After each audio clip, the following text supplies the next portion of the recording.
أنا عندي سؤال فكرة إن أنا عندي ضمير، واحد باشتغل كويس جدًا، بادّي شغله حقه، فالشغل بيطلع perfect. طب هل أنا بقى عشان أنا واحدة عندي ضمير، محتاجة حد فوق دماغي؟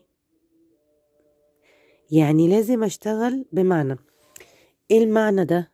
المعنى ده إن مثلًا say لازم المدير بتاعي يكون واقف فوق دماغي، المدير ده غاب ما باعملش الشغل،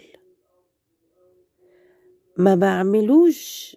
مش هاقول لك أنا طبعًا وقت المدير ما بيكون واقف قدّامي بادّي 99 أو بادّي فوق ال100 كمان، فاهمين؟